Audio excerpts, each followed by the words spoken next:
Exceptional Radio. So I've been trying to like pay attention to, news, and it's impossible. It's like it happens so quickly now that like there just isn't enough time to read, and I can't stand listening to people that much, like to watch their videos dissecting events. All I want is some numbers. Give me some facts. It took me like 3 hours just to find actual information about the Hong Kong high-rise fire. It was just, Yeah, I didn't trust anything I saw, but I I just mean, I trusted the videos, but I couldn't trust well, any of the analysis because it's like, who the fuck knows what's even going on? They were still fighting the thing. right. I mean, I didn't watch any of the videos to Oh, be honest. I just I generally don't watch stuff like that with the understanding that people are probably uh not alive in that frame, and even if I can't see them, like when it's something like that, I'm like, I don't need this. This is like one less thing I need to have in my psyche, in my consciousness. Like, not to say that it's not for the sake of avoiding tragedy or anything like that. It's more so like when I can't do anything about it, there's no point in like taking it in and sure. like reveling in it. And I think that's where I was actually watching various videos because I was hoping to see the Chinese firefighting rocket systems that they were touting about a decade ago, even 5 years ago, about how they could like put a fire out with like military precision, but that didn't happen. Like that, their advanced technology wasn't deployed. That's what I was watching for, not the. I'm not there for the carnage. So I was kind of disappointed in that because I was expecting China to release, you know, a barrage of anti anti-fire, anti-flame, just flame retardant rockets. That didn't happen. man, and on that note, like I've been um I'll say playing with fire in the sense, but it's a very as controlled as one could possibly be, knowing that fire is uncontrollable, and that's where that it becomes my ultimate realization when you're like, if you like look away for a second, it's gonna get out of control. And the fact that fires double every second in size when there's available um incendiary material, it's just one of, obviously, as humanity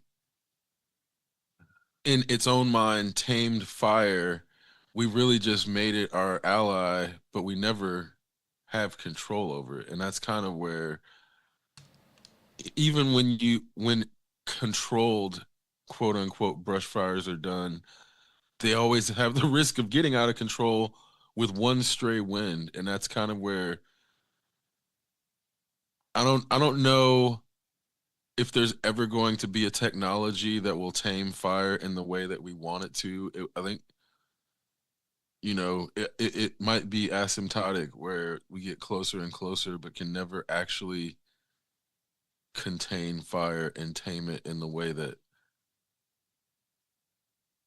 would I then mean, prevent it from being like an issue on a spaceship or something. is flame like a level of molecular activity, like heightened molecular activity for a given like wavelength and temperature region, or does it qualify like a solar wind fire? Um, Well, I think that's a great question, but also that's where like it gets there's because I've seen like, radiation can burn you without a flame is yeah. the issue. So that's where it's like, you when you start dealing with the sun, you don't even need a fucking flame to get burnt. Well, we're on Like the edge. We're like so far away from actual like what we would consider the flame, I guess, from the but that's sun. also but we're still close enough to get roasted by it. But this also gets into where infrared wavelengths and other wavelengths are dangerous to us, but also we use them for things like saunas or microwaves. Yeah.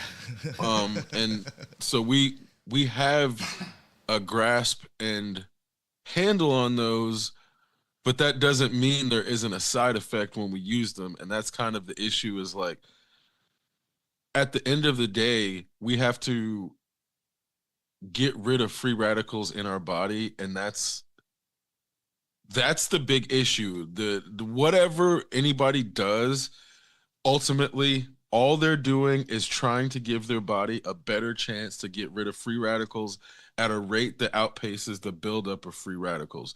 Period. Period. Period. And once one sees existence through that lens, then it becomes a lot easier to take care of oneself, and whether it's mental state or physical, because then it's like, when you're a kid, you think you can just go without sleep, but the older you get, you realize like you not only do you need sleep, it's a matter of like the longer you go without sleep, the worse chance your body has at catching up with the free radicals that are building up in your body as you are moving around awake.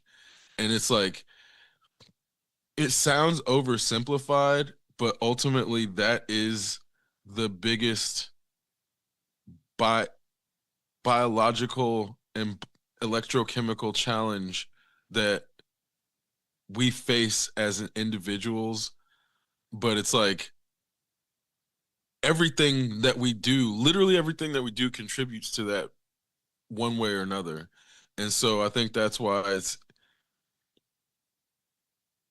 it's easy to like get hyper fixated on things like diet or exercise or like um in any individual part of existence. But ultimately it's like the more one looks at like a longer scale for existence, the easier it is to then not get wrapped up in things like how much you weigh today or what your bloat level is, because it's easy to like hyper fixate in a specific moment, but in a grander trajectory, it's like things are not, we are not individually points in time. We are like an accumulation of points in time. And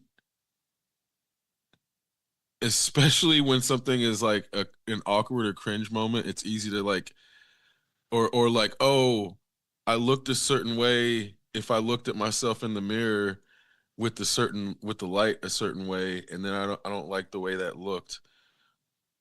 And then keep that in your mind even though you're not in that light anymore, in front of that specific mirror anymore, but then let those types of things cloud how we see ourselves or how we perceive ourselves.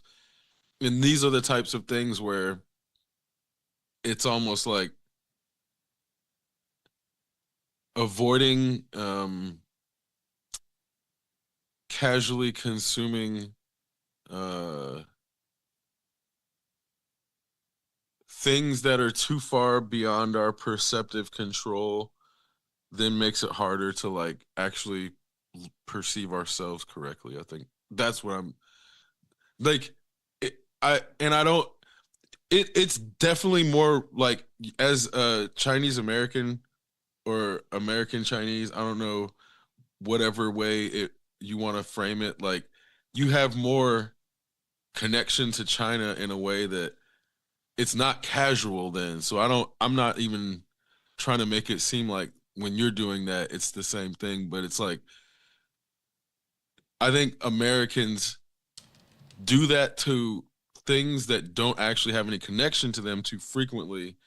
So it's like, even down to, I know exactly the things that you're talking about where they were rolling them out as like this future tech prototype, and I've never seen them anywhere but that one time. Yeah, there's like two videos. Yeah, and so it's like I know exactly what you're talking about there, That shit was so and exciting to and see, and it's like, right, and ugh. wanting to see that in action is not actually like I don't think there's anything negative about that. So I think all things are not equal in terms of like consuming media, especially when it is directly relevant to you. I mean, Hong Kong is kind of like the home of my people. Like literally, it's where my family's from. So, Or weren't they Shenzhen too? Or I forgot what you. um, they lived in Kowloon, which is like the mainland. Then there's Hong Kong Island, and then I think Hong Kong proper is really everything that's kind of like in the along the bay. Hong Kong's actually really big. It's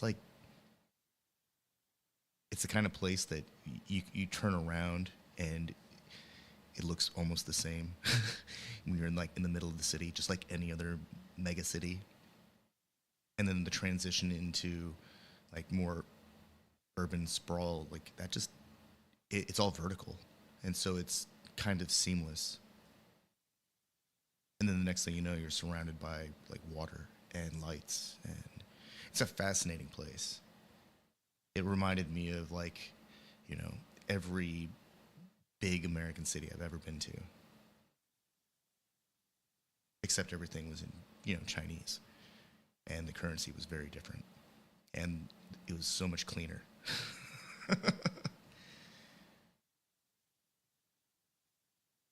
Yeah, that was like I was also 25 when that happened, so that was like 20 years ago. So I guess things have, I don't know if things have changed or not because I haven't been there in 20 years. I was just hoping to see the like advanced firefighting technology that I thought would be like, man, that'd be really rad to like be able to pinpoint a fire in a skyscraper, deliver like flame retardant chemicals like directly to the hot spots and then work out from there. But that didn't seem to happen. What I read is that the water pressure in that area was so poor that they could barely get the water up like 2/3 of the way up the building.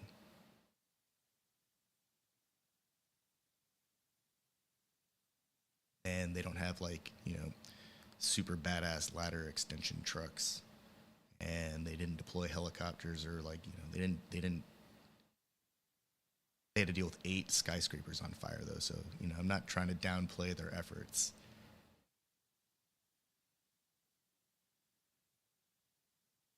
And people are dead, and there are a bunch of people who are being indicted, and they're going to be taken to task. Like the person who was in charge of the renovation project, and I think some engineers. So far, what I've read is 7 people have been, uh, you know, detained and are now being investigated.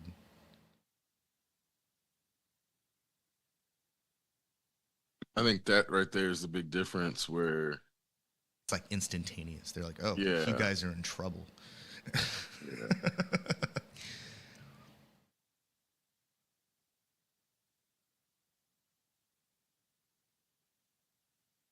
But also, this kind of puts a spotlight on like, the risks that come with high rises.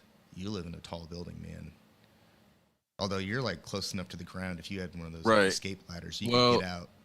oh, for sure. I mean, I honestly Actually, you probably don't need a ladder to get out of there, but I could climb out the window yeah, and like scale the. We're close enough to the ground that I could scale down yeah. confidently. It I wouldn't know be you. fun, but I know I could do it. Yeah, That was like one of not that specifically, but when we were moving in, we looked at the 21st floor and you couldn't see the ground for shit. And I felt like I felt like I could feel. I know that sounds redundant, but it's not. I felt like I could feel the building moving, you could. and I know, but it's one of those things where it could have been placebo, but I'm positive in my mind that I could feel it. So I don't think I would be able to live like that every day. And but then conversely, the way that these buildings are constructed, I think this building could take a plane, like a small biplane or a helicopter, at any part of the building, and most of it would not even know that it happened. It may like make a sound, but I don't even think it would necessarily shake the building. Um, just after watching The Matrix so many times and then seeing so many the size of the helicopters and the biplanes that fly through, it's like, nah, I'm and watching the way that they do the construction, so the stairwells are completely separate structures from the building, and they're all reinforced. So it, like I said, I'm confident, and not to put an evil eye on it to invoke it. I don't think that would even happen. But I'm confident, like I said, it would the structure would hold. Um, but everything's not that stable in America, and they don't use the same materials in America everywhere, which is where, on the one hand, sometimes you want the building to be old, but then that comes with lead pipes or Asbestos. lead paint or asbestos, yeah, some shit like that. So it's you can't trust the new construction most of the time, and the old construction comes with a bunch of downsides. So that in America, I don't know anywhere in which the buildings are perfect, except maybe like Edinburgh, but that's because they're 800 years old. Well, Not there's the some. houses, There but are a bunch of wooden structures in Japan and China and Korea that are like ancient, like super right, for ancient, sure. and those have just been those were expertly crafted and have been expertly maintained for their entirety of their existence. Those things are also made of wood, Right, and and a lot. My understanding is most of those structures weren't held together with any metal fittings. They were like all done with like heat and pressure and water and steam and weird, stuff that's like what? But then you see these structures and they're just glorious. oh yeah, and I mean that's where a lot of interleaving woodworking is Um, executed. So Man, I've watched some videos of some Japanese woodworkers, like master woodworkers, and they're using like rulers that are accurate to the 32nd of an inch, and they're pulling these like saw blades that are basically ribbons to get these perfect cuts. It's amazing.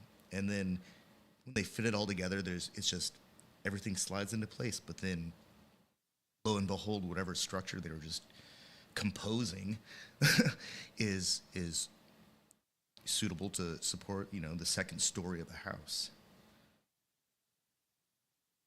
But I think there's also some kind of like one of the poetry in motion with that kind of video presentation. It's almost like it's like borderline ASMR, but it's happening at like real time woodworking speed. And I don't know, you have to be willing to commit like an hour or two to watching a dude like very carefully cutting pieces of timber to see that kind of stuff. I think that's actually the kind of media I enjoy the most is like watching like something that with the intent of like, am I going to learn something from this, or am I just going to be like bombarded with brain chemicals?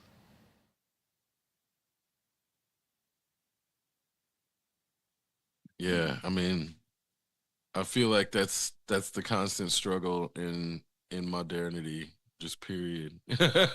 Yeah, it's Which, I think this is also where people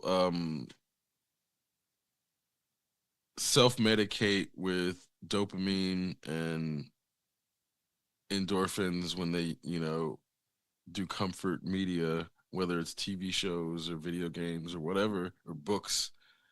Um, issue becomes if people just overdo those things, which I don't I don't feel like books have the same negative effects as other media.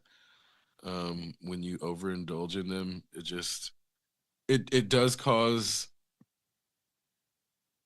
more social distance, I think, and sometimes if a person does overindulge in books, they can lose their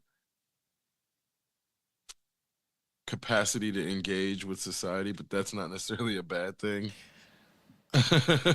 Man, so I was a library aide in high school for like a year, 2 years, and I read a lot during that period of high school. I just consumed like every Vonnegut book or Asimov book I could find.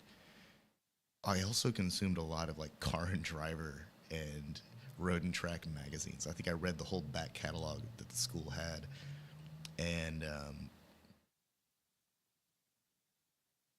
I think that it actually made it easier for me to interact with people, like reading that much. Well, it gives you more to discuss, Yeah, and especially when it's something like, you know, I used to read those car and driver magazines too, just for whatever reason, just obsessing over the numbers, and yeah. it's like I Like, oh think my god, it's got 16 more horsepower. right, but then over time, I think I got a grasp on like the notion of power to weight ratio. So I was like into Japanese supercars really early on in the 90s. So it's like I don't think that was lost on me, but I think a lot of people do those things and don't actually like learn anything from them necessarily. Um, which it doesn't even then it's still not a useless waste of their time, but it's so you wouldn't think that you could get a grasp of physics by reading Car and Driver magazine, but you absolutely can over time. Just because I they think give, it was like it was the only outlet that I had ever read or heard anyone speak of the concept of like suspension geometry and then how that's applied across like a skid pad so they can know how that design actually behaves. And like I'm it's not a performance thing at that level. It's definitely a behavioral thing because they're all pushing the geometry to the limits of its ability to keep the wheels on the road. That stuff was fascinating to me. Like I could care less about power as long as the power plant could get the vehicle up to that point where it was like at the limit of its ability to hold on to the road. And I think that's why things like SCCA's various classes, where there's like a Miata class or a Mustang class or a front wheel drive class, whatever classes of race cars that are entering, like that stuff was always really appealing because it seemed like that's kind of an effort to level the playing field to, or the performance index, I guess, so that it really is about the capability of the driver to interact with the road, to see the road, to interact with other drivers, and like anticipate, you know, what comes next. That stuff was fascinating to me,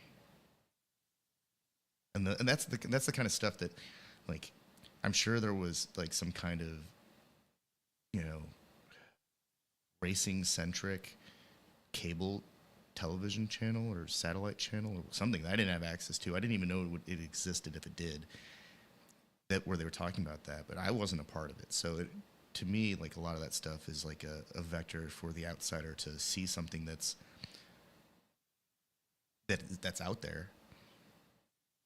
I think if I'd have been really into engineering and not into the guitar, I would have tried to pursue that. But it looks like Top Gear started in 1977. We yeah, just it's you been just around would for a have had to while. have satellite TV to get it, which wouldn't have been impossible No, no, I in just the didn't know it 80s. existed. Right, right. It wasn't the kind of thing that like I would have even like. I don't think at the time I would have even.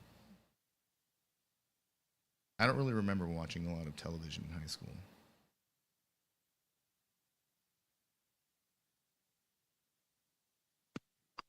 I'm trying to think like what I did think most of the TV that I watched in high school was Dragon Ball Z I don't think I before. watched Dragon Ball Z until I was out of high school. Well, I was lucky. to have like learned of it in like 93, I want to say. It was either 93 or 96 because I was in France for an exchange program.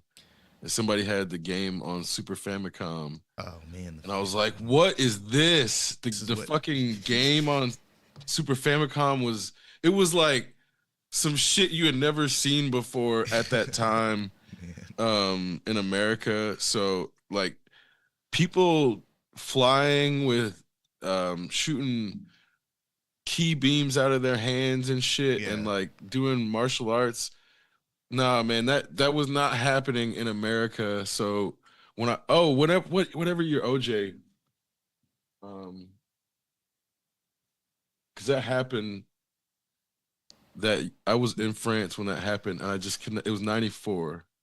yeah. Like in high school, I watched a lot of anime movies on VHS because there was a place in town that had like that was the That's reason crazy. that we even went there. There's a Plan 9 from Outer Space or something like that, or Plan 9 videos, and but they had this, one shelf, one vertical shelf that like, you know, I think it had like 50 or 60 VHS in anime to watch, and I think me and a buddy of mine we ended up watching like all of them over the course of I don't know however long it took. That's what we had access to. Like every so often, like you'd meet somebody who like knew about, or I would meet somebody who knew about like hardcore anime. Like I guess it's not that hardcore anymore. Like Akira to me at the time was like, actually no, Akira is still pretty intense. I still there's still times when I rescreen it, and it's just like what the were they doing? Like Well, I feel like all anime was niche before Crunchyroll and before even in the early days of the internet, it was still niche. yeah. So I like nobody knew Fist of the North Star. Nobody knew Dude, that was on fucking. PBS. I watched that fucking thing on. Well, it was what was it called? Public access. Yeah, Like there was these dudes in Indiana who would run. I think they were in Bloomington, as a matter of yeah, fact. they were. They would run anime night on public access, and that's where I saw Fist of the North Star for the first time, and We were probably watching it at the same time. probably, yeah. Um, but that, I that remember as a thinking, it's like, kid, I was like, what the hell is this doing on television? Like when he right? like touches him and he blows up. Yep. Yeah, because I think he ran it uncensored at Yeah. first. Um, which is like, when you're like 10 years old, that shit is like fucking mind. I don't want to say mind blowing, just, but it, there was nothing like the anime at the time in America. So Akira, yeah, Man, Fist of the North Star and Akira and like even Ninja Scroll, those were all like way more violent and like than almost they were on par with like American action movies in the 80s in just terms of sheer just like ultra violence. But then they would get like super spiritual during the calm moments, kind of to offset that, or maybe it was to establish the dynamic range of intensity. on that they did a live action Fist of the North Star for Skinamax, and fucking Malcolm McDowell was in there before he was, I guess, after Clockwork Orange, but before he blew back up again. Um, he was the like the father, I think. Um,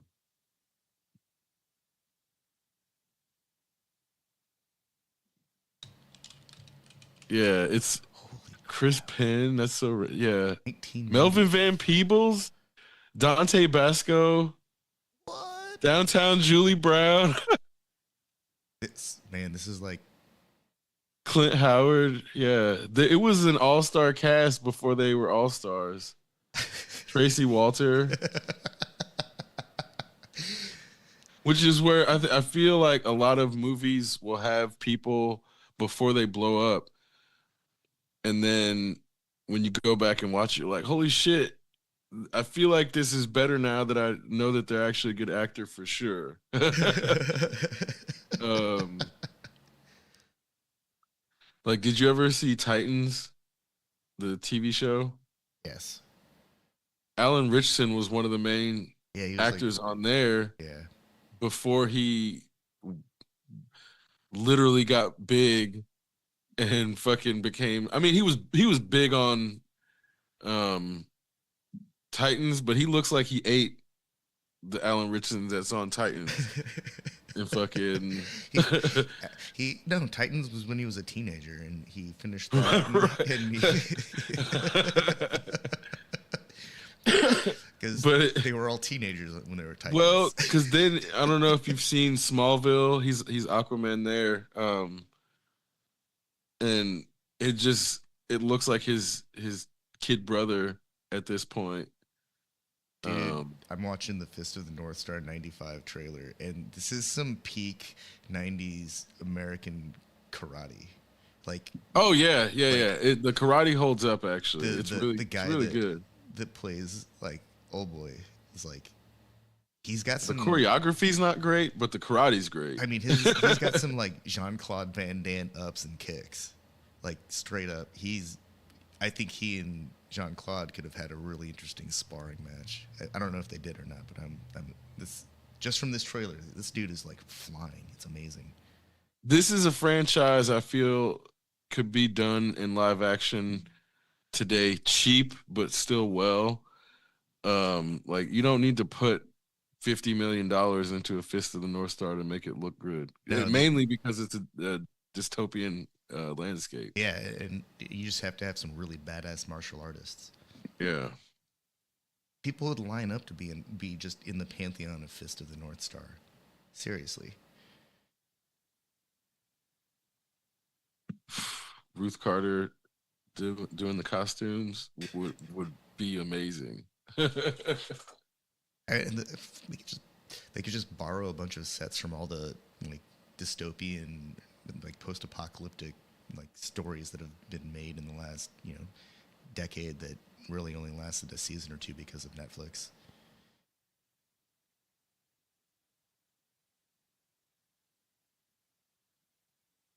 Well, and there's so much source material to work with too. Yeah, Um, anime in general is just perfect storyboarding. They don't even have to do anything except get people to learn the choreography and right. Oh, it looks like the original only had a $5 million budget. So wait, well, yeah, 95 money, what's that like? still not a lot. I mean, I'm sure it'd probably be what, like 25 million today. So, Waterworld was the most expensive film of 1995 at 355 million, Jesus. and today that's the 21st most. It's number 21 on the list of most expensive movies.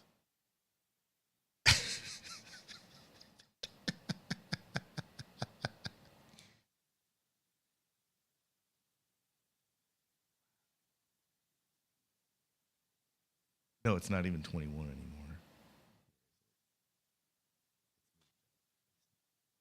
Not on the list. Where the fuck did it go? I was looking at it.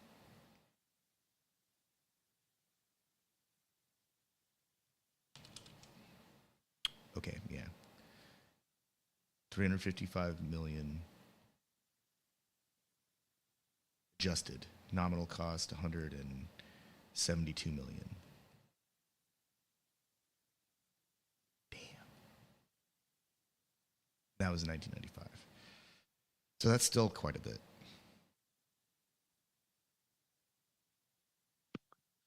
Well, and this gets back to the notion that Hollywood does not do well when its budgets are too big in general. I think once the budget is Because then I want to say Wild Wild West had a huge budget and it did horribly. Um, It had a budget of $170 million. yeah, that was huge at the time. That was huge. 99. It was almost as expensive as Waterworld. 4 years later, 4 years after Waterworld, it's almost as expensive. It's number 34 on the list, right there with Fate of the Furious from 2017 in terms of adjusted costs. But the Fate of the Furious cost $250 million to make. Well, and it's easy to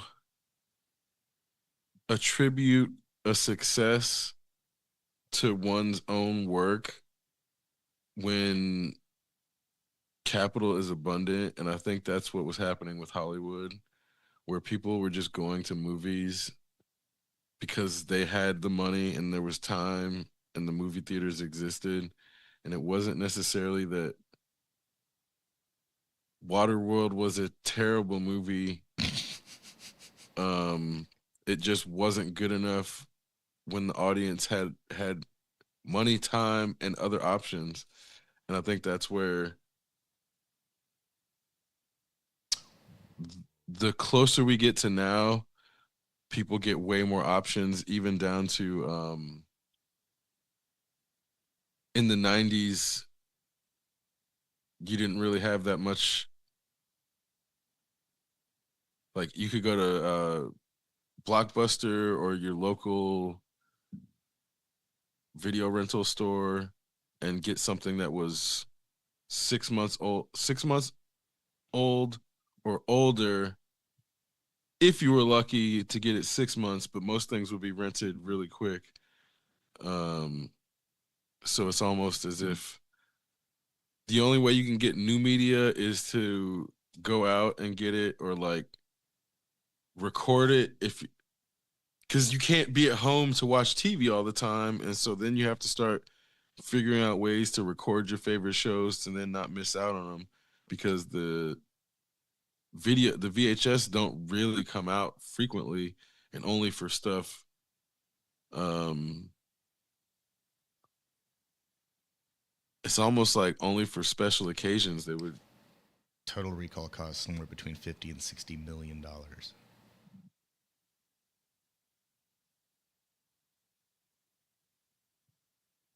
Die Hard 2 was between 60 and $70 million. T2 was $94 million. True Lies was $100 million. Then it jumps to Waterworld, 172. But Titanic then at you look at 200.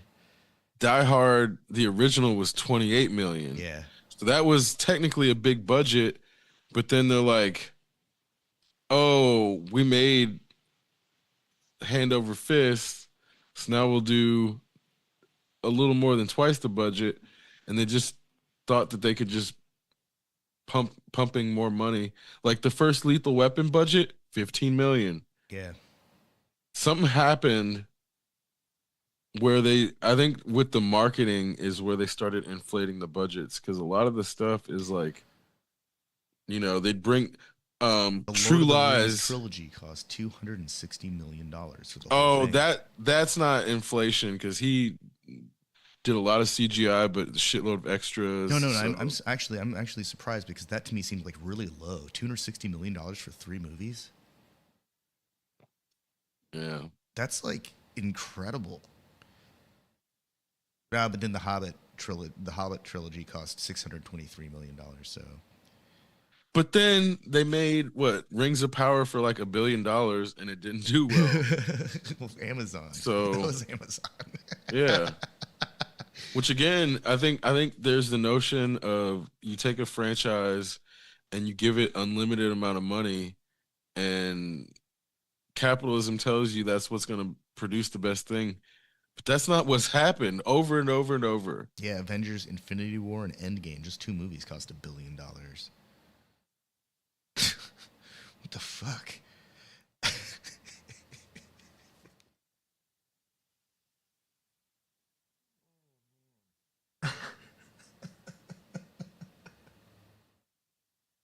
At least it was entertaining. How much is AI costing the world right now?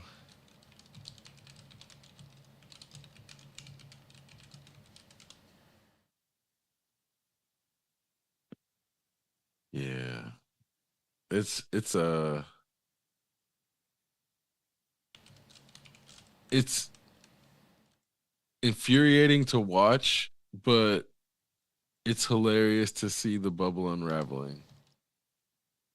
Um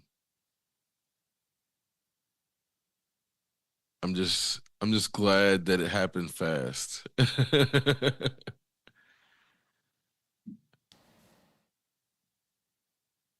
I think the discussion now is about if the government's going to be able to bail them out, which is it's amazing that the conversation got there that quickly. Let's see. Cuz AI's use is significant and growing already, accounting for 5 to 15% of data center power and potentially reaching 35 to 50% by 2030. We're gonna have to double. The U.S. is gonna have to double its power generation in 5 years to support AI. Is that? Did I interpret that right? it sounds like someone who played SimCity 3000 is making these plans and they think that they can just point at a plot of land and be like, Power put station. power station here. Yeah, here you go. There's some land here. You can put a power station here. Let's We'll upgrade put the it by power the data station. center. Like Let's just build a they body don't. of water. It's funny. They've been trying to do a data center here, or a couple data centers here, and seeing how long the ecological surveys take, and for all the stuff um, for the city and the state to approve things in in tandem with the communities fighting back, those power stations aren't going to get built for at least they're not going to start getting built for at least 2 to 3 years. They're definitely not going to be done in 5. So this is where those types of projections on paper are using the timelines in which zero things go wrong, which never actually happens in real life. So it's funny to then hear these types of projections as like they're using all types of projections to try to make it seem as if this bubble can last for another 5 years, let alone if the AI companies aren't going to all start closing down and having to offload the assets before that 5 years is up.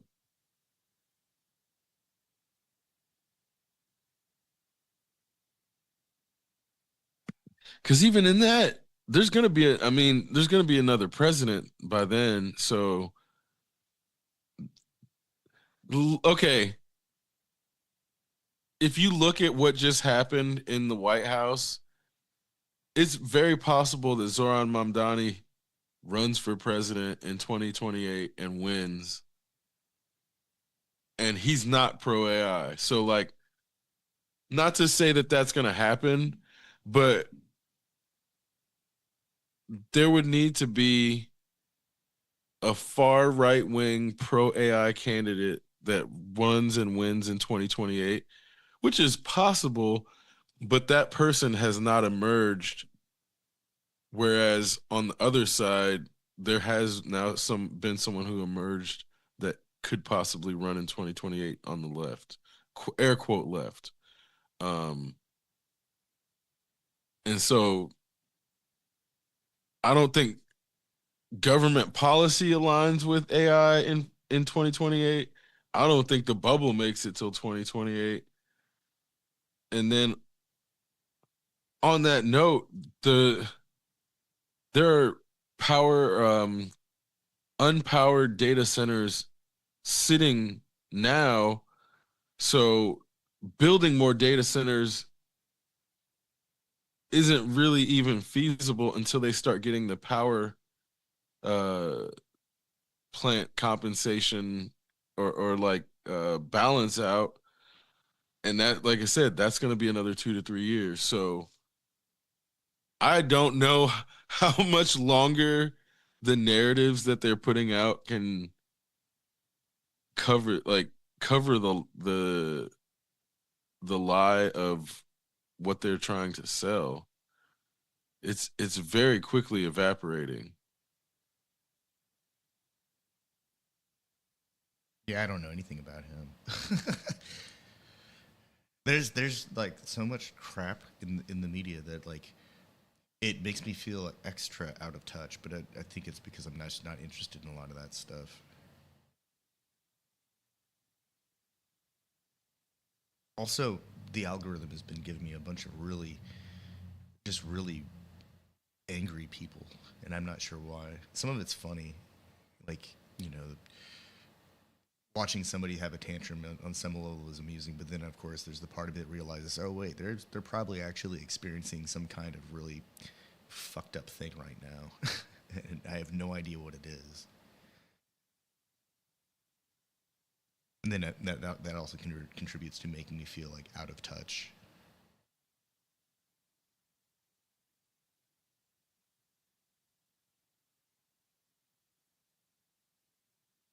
Well, and that's, I think that's the way that's the intention of this whole like some internet brain is deciding what we get to see because it runs numbers on us.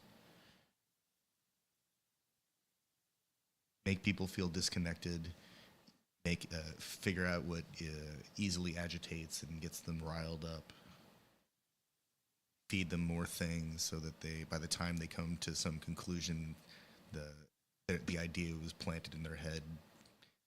So that part I feel is foreign entities planting the agitation. Like, I don't think the algorithm that social media or YouTube deploys is intended to do that. I think somebody's come in and intentionally fucked with it to make it do what you said. And on top of that, I don't think it's just limited to the algorithm, because I feel like these people are then littered throughout our country to like do that shit in real life in ways where then you're like, you encounter them on the road, you encounter them in a store, and you're like, what the fuck was that? And on the one hand, it does feel like some crazy conspiracy, but the notion, I don't know which is worse, whether the notion that an algorithm is doing it on its own after years of being in operation, and now it's out of control of the social media or whoever that constructed it, or if it's foreign, or if it's the companies themselves. Like, I don't know which one of those scenarios is the worst, or if it's a combination, because then it's like, what it felt like to me was, it felt like MySpace and Facebook were vectors for the government to start getting data on its own citizens. And it wasn't meant to start off that way, but it became that by fortune and timing. And in the process, they tried to do it again, and they couldn't reproduce it, like, for the if their life fucking depended on it. They try to make the metaverse, they try to make Oculus Quest, they try to do all these things. They There was a point in time where they were saying that Facebook or Google was going to offer free internet to underdeveloped countries using fucking hot air balloons or something. And like, I remember these things. They gave them like $900 million, but it was really just a means of trying to collect data on these people. But it wasn't going to work anyway. But then that is things like that where they couldn't reproduce this unicorn because they didn't really do it in the first place. They got lucky, but thought then they attributed it to their own efforts. And so I think that to me, it then became a point where they created this thing through which private companies and foreign entities could then come in and do the same things they were doing. All they had to do was pay for it. And now we find out, yeah, Facebook is a very horrible company that is evil as shit and incompetent and can't protect our data. And they're providing a vector for a foreign psyop. Exactly.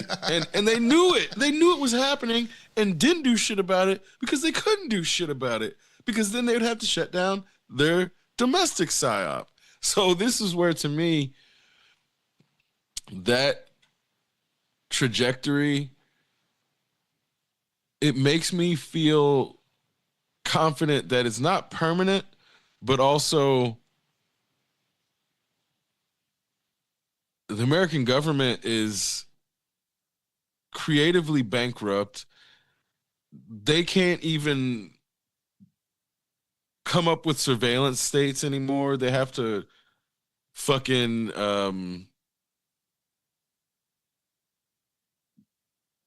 commission it out to the tech sector.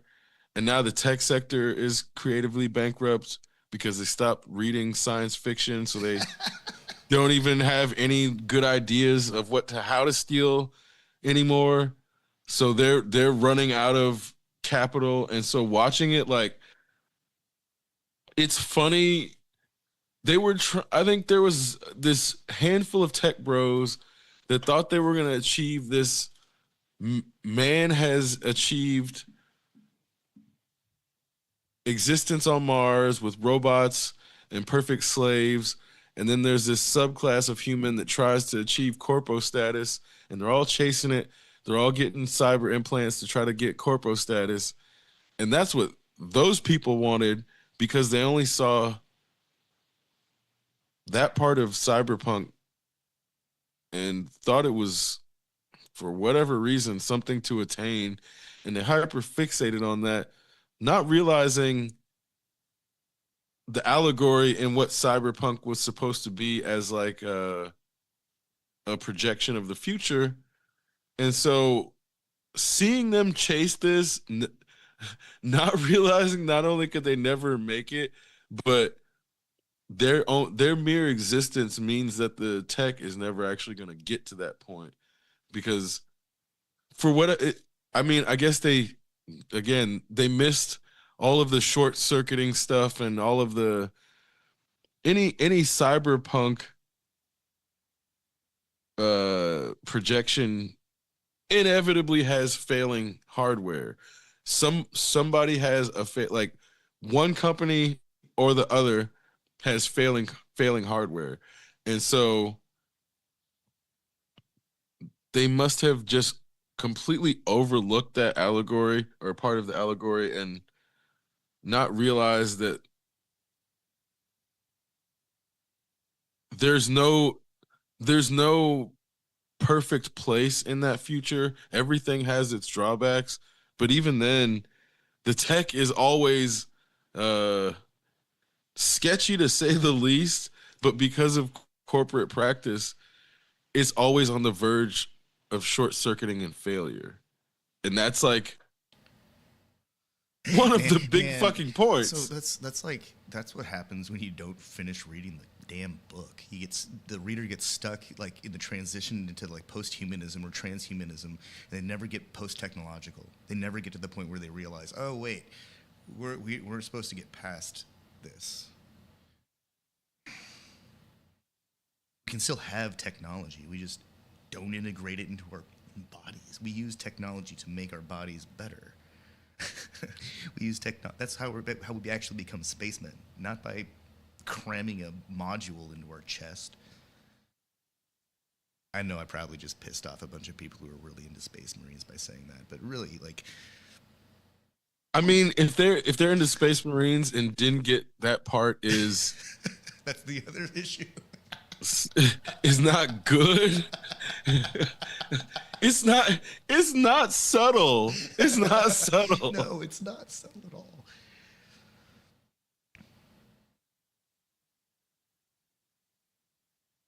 Have you played Space Marines 2, by the way?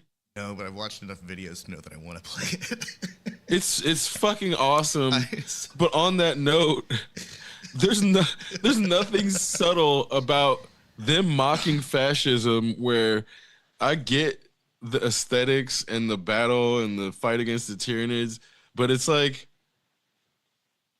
it's not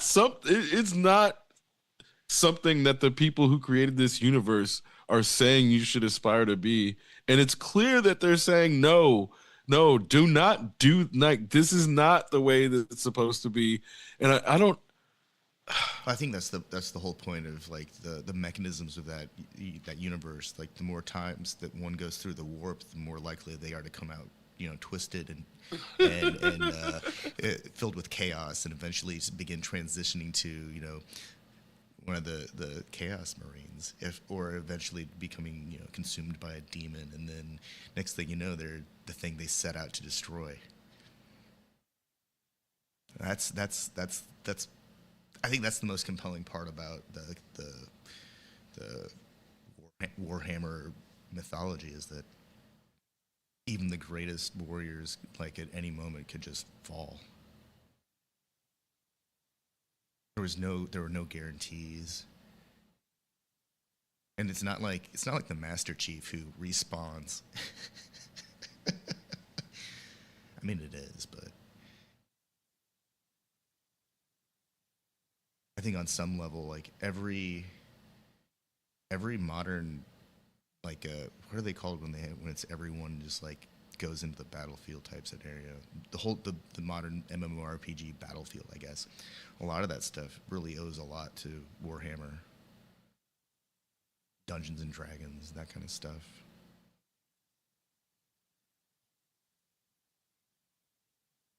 I think part of tabletop games that always appealed to me, though, is that there was this element where time stood still, because we were functioning at some kind of like dice rolling god level, and there was all this extra time to fill in all of the activity in our minds. And it's not to say that video games don't do a fantastic job of providing visualizations, because they do. Um, in a lot of ways, video games take us to a version of the tabletop that's just, we couldn't even imagine it, at the time. Like that's what these things would end up becoming.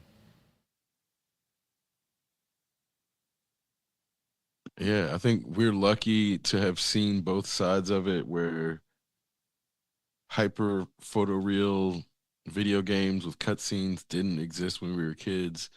So we had to sort of do the tabletop gaming. But then the option, tabletop gaming is more in depth and expansive than ever.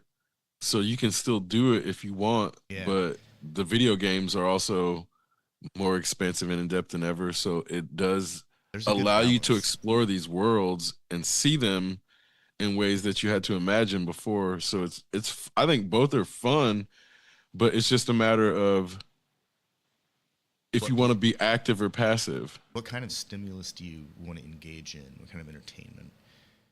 I think that with a lot of video games where they provide that level of depth, that, like sometimes it feels like half of the game is just configuring your tune so that you can go out there and waylay something.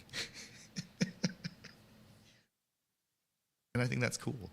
But that's also because a lot of gamers don't have fun and they don't know how to have fun. And this is one thing I'm realizing with sim racing is like a lot of people do this thing and they take it too seriously, and the reason that they're doing it is not rooted in fun. And I'm like, I don't like that culture Yeah. in that you know they're not even necessarily doing it for money all the time, but then it's like that feels so toxic to me. Like I feel like if you're gonna do something that is, especially when it comes to gaming or something that's gaming related, there should be at least a semblance of fun somewhere. But some of this stuff just feels like self-flagellation. Man, if it's not fun, is it even a game?